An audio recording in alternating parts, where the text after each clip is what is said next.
decir, no, esto se cumplió todo, absolutamente todo en Roma. Pero realmente no es verdad. No es verdad, porque obviamente muchas de estas cosas no le sucedió al Imperio Romano. Entonces, si esto se profetizó solo para Roma, entonces tendríamos que decir que la profecía erró en muchos planteamientos. Y entonces entraríamos en una situación de contradicción de interpretación bíblica grasa, muy seria, que pondría en peligro nuestra postura de que la Escritura es fuente infalible.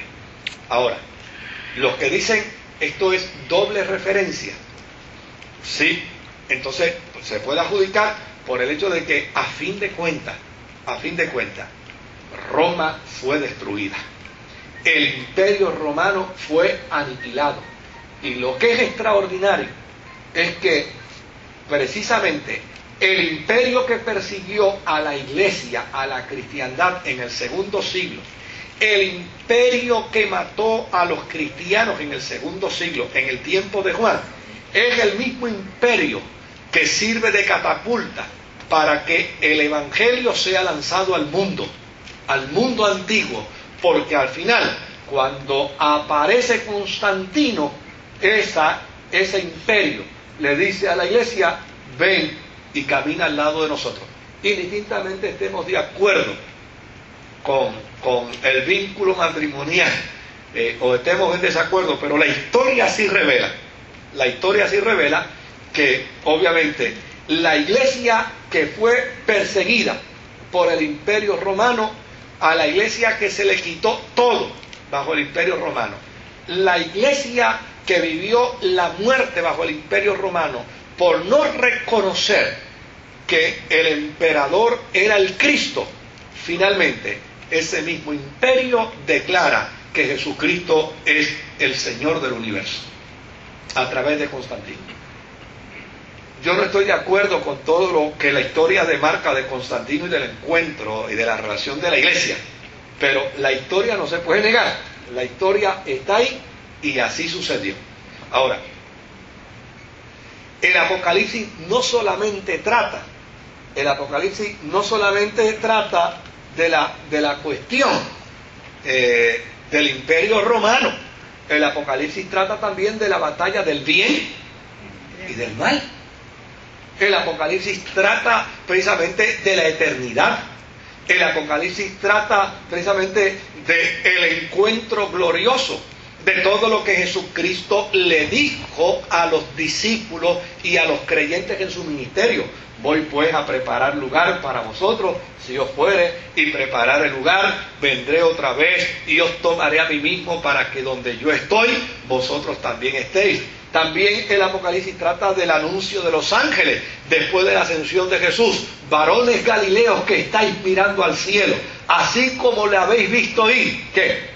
Asimismo vendrá. El Apocalipsis trata precisamente de esa temática. ¿Cómo se dará cumplimiento a ese Jesús que digo, he aquí vengo pronto y mi galardón conmigo para recompensar a cada uno según fuese su obra? El Apocalipsis da una respuesta precisamente a cómo se va a dar ese proceso, precisamente porque si algo declaró la iglesia desde su origen, desde el momento de la ascensión de Cristo, es precisamente lo que nosotros conocemos como un evangelio cuadrangular desde el punto de vista teológico. Un Cristo que salva, un Cristo que sana, un Cristo que bautiza y un Cristo que viene otra vez. Por lo tanto, la expectación de la iglesia con respecto a la destrucción del mal, a la aniquilación del mal, oiga, eso no se ha cumplido. Es todo lo contrario. Lo que uno observa es ¿qué cosa? Que el mal va en creciendo y que el hombre va precisamente llamando a las cosas buenas malas y a las cosas malas ¿qué? Buenas. Entonces, cuando uno ve esa realidad, obviamente uno tiene que llegar a una conclusión. Nuestros hermanos preteristas pueden decir, Cristo ya vino y se acabó. Obviamente, pero ellos tienen una razón teológica para decirlo. Y es que el preterismo reconoce, llana y sencillamente, que la demostración de un hombre de Dios o de una mujer de Dios es su prosperidad. Por lo tanto, si eso es lo que demarca el preterismo, de que el hombre de Dios se demostrará como hombre de Dios en la medida en que prospera sobre la tierra, pues entonces, para el preterista, el pensamiento de la eternidad no concierne en términos del retorno de Jesucristo, tiene que ver más bien con la fuerza de su prosperidad.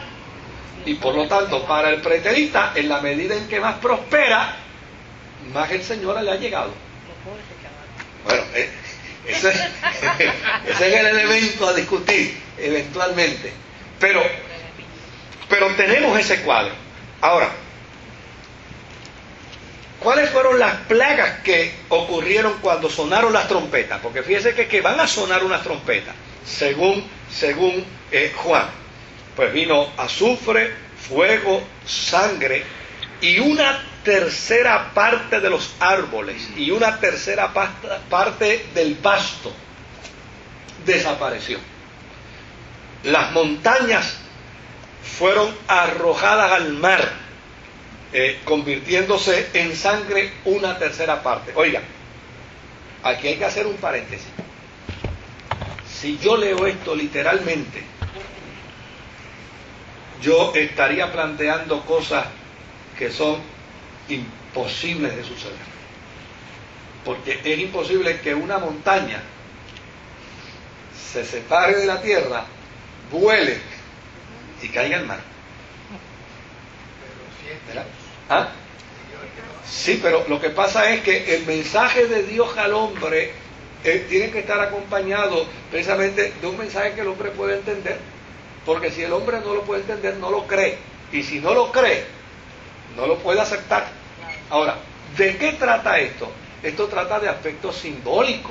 Esto no trata de aspectos literales. Y aquí es donde está el gran problema, donde hay quienes pueden literalizar. Y al literalizar, pues obviamente caemos oiga,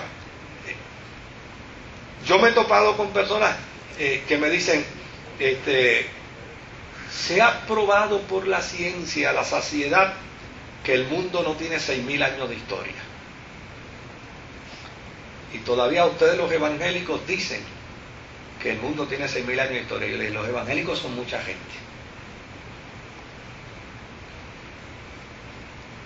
Quienes dicen que el mundo tiene 6.000 años de existencia es una facción dentro de la cristiandad que literaliza. Pero si vamos a los primeros 2 versos del Génesis, la historia del mundo no la comprendemos, no sabemos cuánto tiempo. ¿Por qué? Porque ya sencillamente dice, en el principio creó Dios los cielos y la tierra. ¿En qué principio? En el principio de Dios, y el principio de Dios no está dentro del cronos, ¿verdad? Está dentro del kairos. Cuando yo le digo, no, espérate, eso ustedes los evangélicos es mucha gente. Porque la Biblia puede concurrir más con lo que dice la ciencia que lo que puede decir un literalista de manera aislada y libre, ¿no? Porque cuando la Biblia empieza diciendo, en el principio creó Dios los cielos y la tierra, está hablando del principio de Dios, y el principio de Dios no es cronos, el principio de Dios es kairos. Y el kairos de Dios, dice Pedro, que cuando Dios habla de un día, en el kairos puede estar hablando de ¿qué? De 1000 años. Entonces, lo que quiere decir es, aquí nadie puede medir con el cronos el tiempo de Dios, el kairos de Dios. Entonces, cuando uno se lo plantea, dice, pues fíjate, yo estaba bien prejuiciado con ustedes, los cristianos. Bueno, ahora, hay unas cosas mucho más interesantes, y es cuando uno le abre el apetito al ateo, es cuando uno le abre el apetito al escéptico, le dice, oye, este señor que escribió el Génesis, probablemente sí hace 6.000 años que lo escribió, y este señor dice que Dios hizo al hombre del polvo de la tierra.